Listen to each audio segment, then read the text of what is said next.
That roof. Just look at it for a second. That rising, blade-like, aerodynamic top cap sitting over the cabin like something straight off a private jet. That is not an accident. That is a statement. And here's the thing. The second you start pulling on that thread, the rest of this vehicle starts making a completely different kind of sense. Now, full transparency up front. What you are looking at is a fictional concept design generated by AI. No manufacturer built this. No factory is producing it. There is no dealership, no delivery date, no waiting list. It is pure imagination rendered in steel gray and studio light. And that is exactly why it deserves a serious breakdown. Because when a designer has zero real-world limitations, what they choose to do tells you everything about where design thinking is actually headed. What we're going to do today is go full walk-around. Front face, side profile, that roof situation, the interior logic, the powertrain philosophy, and at the very end, I'm going to tell you the one single detail on this concept that I genuinely think is ahead of anything on the road right now. And stay with me, because there is something happening on the roofline of this vehicle that most people are going to scroll past. I don't want you to be one of those people. Let's get into it. Okay, start from the front. The first thing that hits you is the grille. And I want to be specific here because this is not just a large grille. This is a structured grille. Those horizontal slats running across the full width of the front fascia have a layered, almost architectural depth to them. Like someone took the language of a high-end SUV and then decided, no, more. More presence, more authority. In a real engineering context, if this were ever built, a grille treatment like this would serve dual purpose. It communicates premium intent to anyone standing in front of it, but it also creates real airflow pathways to whatever cooling system sits behind it. For a vehicle this size and weight, thermal management isn't optional. It's survival. So the fact that the designer made the grille both visually dominant and functionally logical, that's not a coincidence. That's a designer who did their homework. Then look at the headlights. Slim, horizontal, laser-precise light signatures framing the grille like two lines of cold fire. In the world of this concept, those appear to be full LED arrays, and the way they're integrated flush into the body suggests the designer was thinking about aerodynamic continuity, not just aesthetics. No protruding housing, no visual interruption, just light, shaping the front identity and then disappearing into the body. Clean. Very clean. Now, step back and look at the full side. This is where the concept does something I find genuinely interesting. You've got a forward cabin section that reads almost like a large luxury SUV or a high-spec crew cab pickup. Proper, upright, dominant, planted. And then the living module rises behind it in a way that doesn't feel bolted on, which is the curse of almost every production motorhome ever made. The transition between cab and habitation space here is managed through a roofline continuity that keeps the eye moving forward. It doesn't break. It tapers. It flows. That matters more than it might sound. When a living module looks like it was dropped onto a truck chassis by a forklift, the whole vehicle feels incoherent. It feels like two separate objects sharing an axle. This concept refuses that. The shoulder line runs consistently from the A-pillar all the way through the habitation body. Same height, same surface angle, same intent. It reads as one vehicle. And for a concept in this category, that is no small thing. Now, the glass. There are windows running along the habitation section that aren't enormous, but they're placed with real intention. The proportions suggest a living module that prioritizes structure and insulation without sacrificing natural light entirely. Think about what that actually means if you're living in this thing. You get the visual connection to the outside world, you get ambient daylight, but you're not in a greenhouse, you're not cooking. There's a balance here between living glass and living comfort that real-world motorhome manufacturers often get spectacularly wrong. This concept gets it right. All right, we need to talk about this roof. That elevated cap, that aerodynamic blade running across the top of the habitation module, is not decorative, or at least in the world of this concept, it shouldn't be treated as decorative.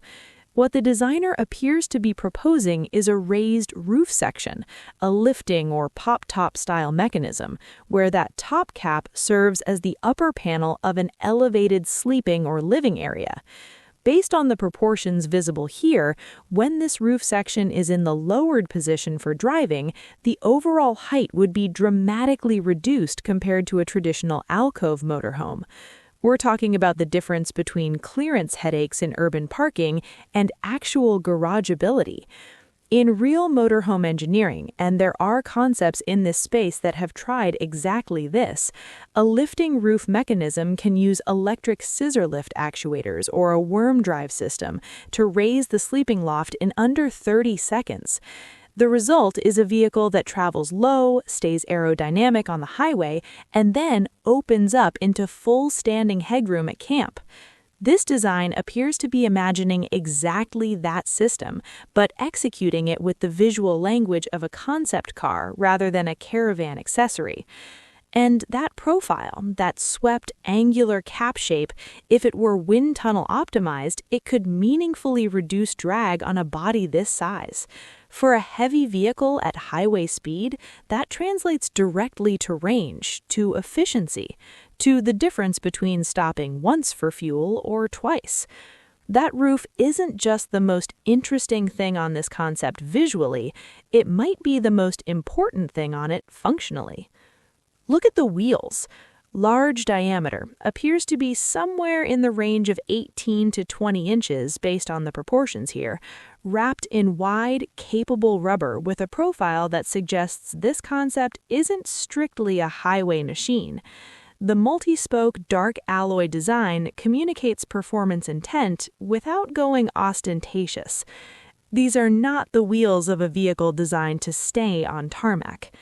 The stance is wide, planted. There's a visual confidence in the way this thing sits on its axles that makes most production motorhomes look, and I say this with respect, like nervous caravans. This sits like it owns the road.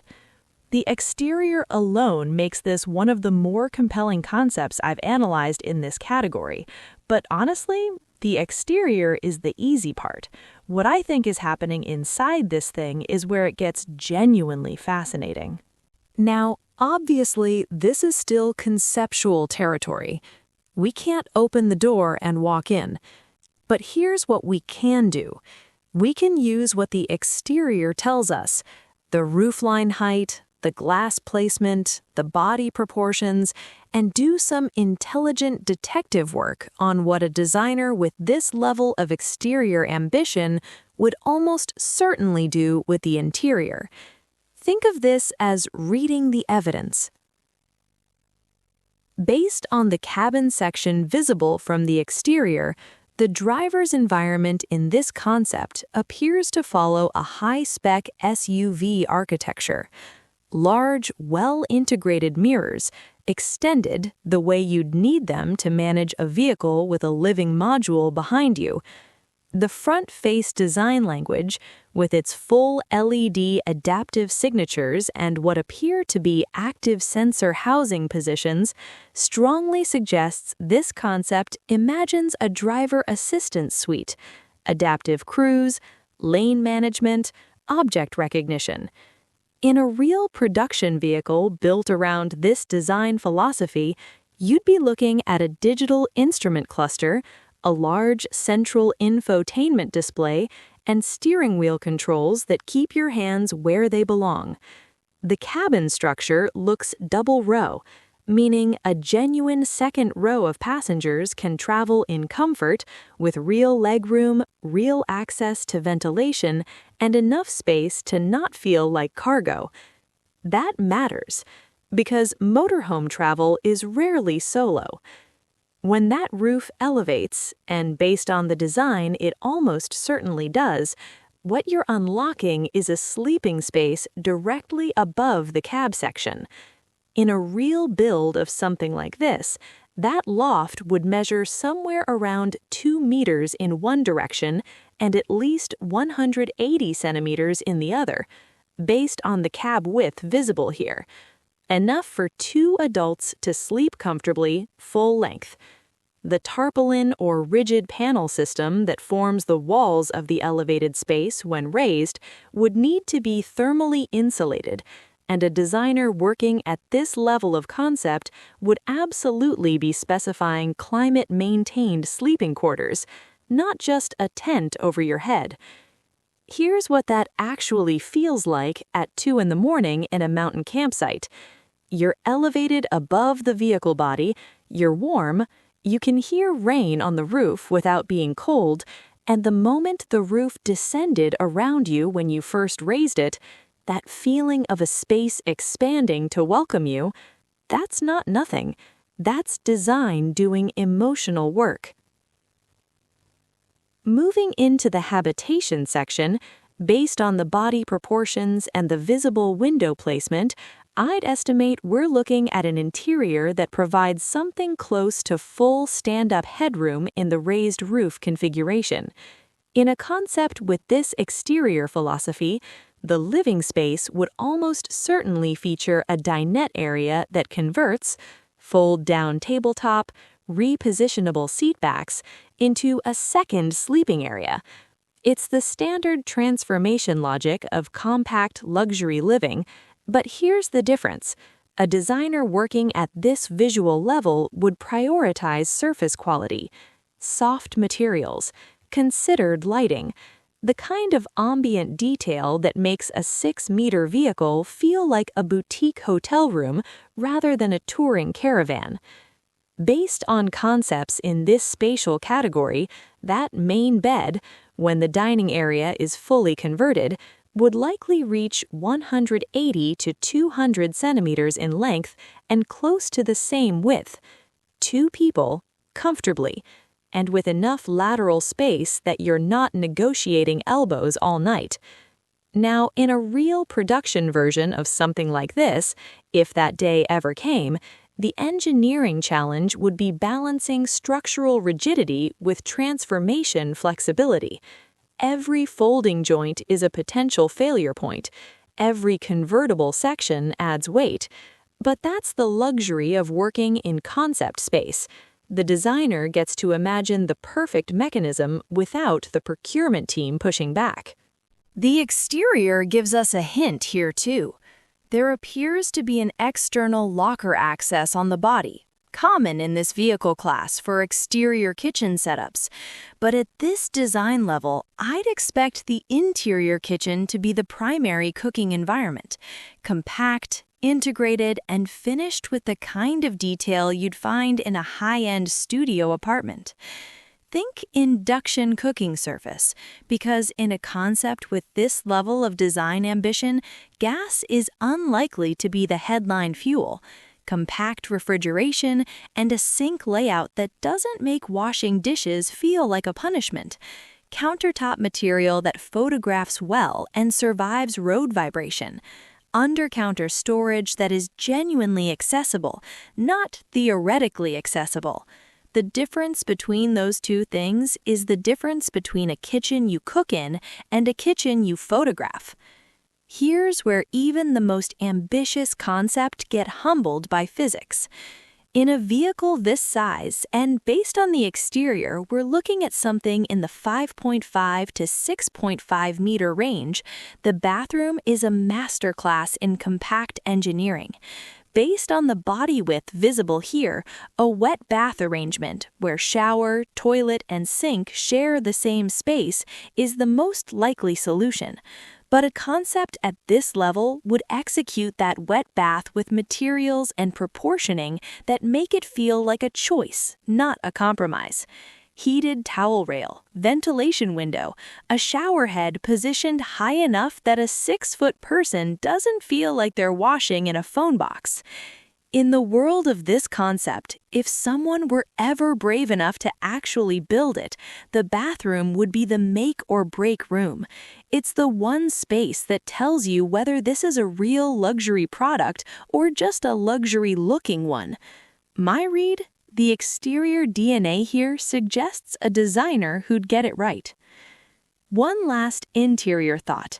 A concept with this front-face sensor integration and this level of design intention would almost certainly imagine a smart interior ecosystem, climate zones that know which rooms are occupied, integrated audio that doesn't sound like a Bluetooth speaker rattling against a cabinet wall, and connectivity architecture that treats the vehicle as a moving smart home rather than a truck with furniture in it. 360-degree cameras for maneuvering, digital rear view, app-controlled roof mechanism. These are not fantasy features. They exist in adjacent technology right now. This concept is just imagining them packaged together with coherence.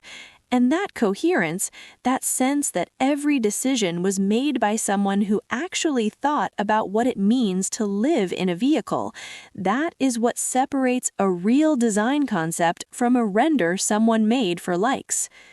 Let's talk about what would actually move this thing.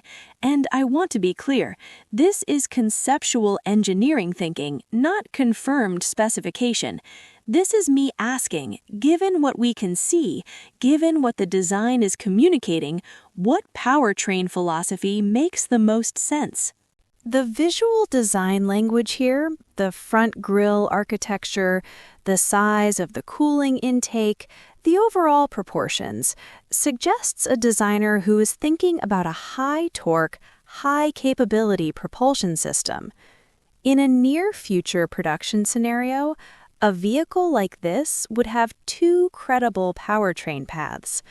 The first is a hybrid diesel-electric arrangement, a punchy turbocharged diesel for long-distance highway work paired with an electric motor for low-speed maneuverability and silent campsite operation.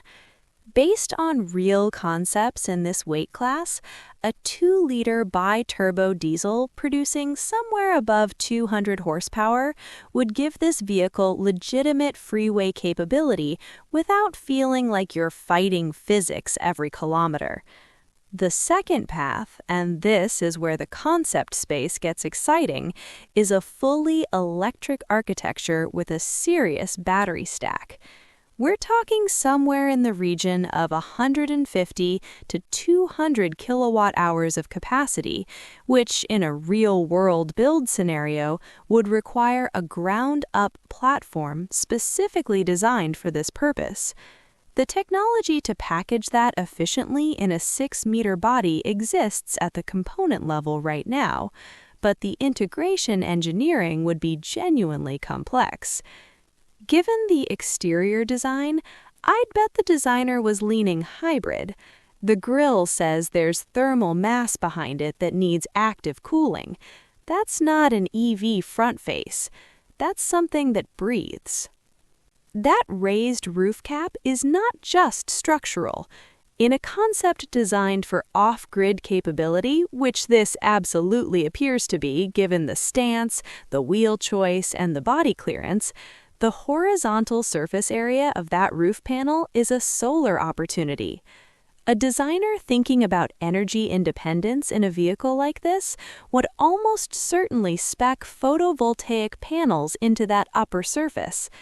Realistically, based on the surface area visible here, you could integrate somewhere in the range of 400 to 800 watts of solar capacity. That won't charge the main traction battery while driving. The physics don't support that fantasy. But it would absolutely maintain a LiFePO auxiliary battery system that runs your lighting, climate control, water pump, and small appliances indefinitely while stationary. That is the difference between camping and living. Hypothetically, if this ever left the render stage and became a physical vehicle, The combination of all-wheel drive architecture, which the chassis proportions strongly suggest, proper suspension travel, and that solar augmented auxiliary power system would make this concept genuinely capable in terrain where most luxury vehicles politely decline to go. Mountain passes, remote coastlines, forest clearings with no hookup point within 50 kilometers. The technology to make all of this work exists, right now, in separate products. This concept is imagining what happens when someone packages it together with taste. That's not a small thing. All right, my honest take. This concept does several things genuinely well, and I want to be specific because it looks cool is not analysis. What it gets right. The design coherence is real. This doesn't look like a truck that had a box attached. The continuity of the body language from cab to habitation module is something that most production motorhomes spend decades failing to achieve and never quite get there. Whoever constructed this AI concept had an eye for proportion. The roof logic, if it's what I think it is genuinely intelligent. Lowering the travel height for aerodynamics and garageability while expanding the living volume at rest is one of the most practical things any compact motorhome designer can do. The execution here, visually, is more sophisticated than anything I've seen in this concept category. And the front face? It gives this vehicle an identity, not a category identity, a specific identity. You would recognize this thing in a car park from 50 meters away. That is harder to achieve than it sounds. What gives me pause? The one question mark, and it's a real one, is interior volume.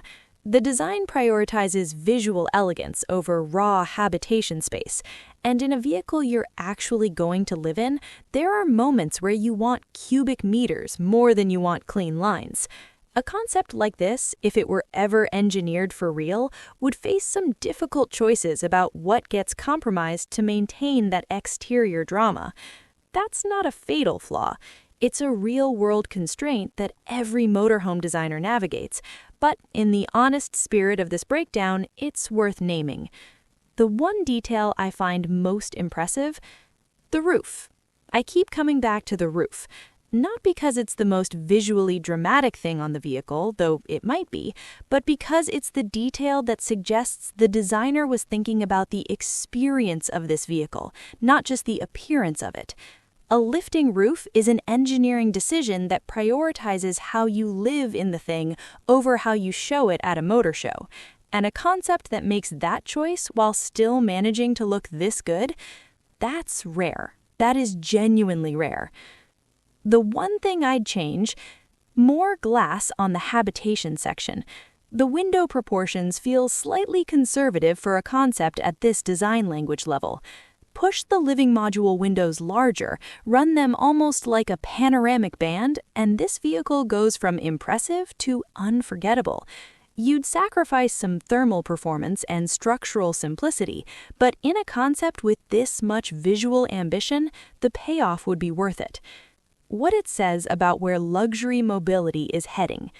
This is where it's going. The best motorhome concepts aren't being designed by motorhome companies anymore. They're being imagined by people who look at a luxury SUV and a boutique hotel room and ask, why are these two things still separate? This concept, fictional as it is a data point in that direction.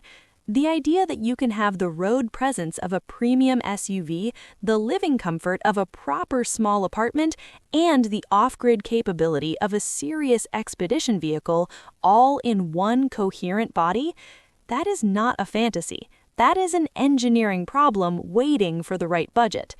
This will never exist exactly as you've seen it today, and that's okay. That's not what it's for. It's for making you think about what's possible. And on that score, it delivers. That roof mechanism, lifting panel, pop top, electric rise, would you want that on a real motorhome, or would you rather have the extra fixed headroom all the time? Tell me your answer below. I'm genuinely curious where people land on that one. If this kind of deep dive concept breakdown is the reason you come to YouTube, the engineering logic, the design thinking, the what if it was real analysis, there is a lot more of it on this channel. Hitting subscribe is just the simplest way to make sure you're here for the next one.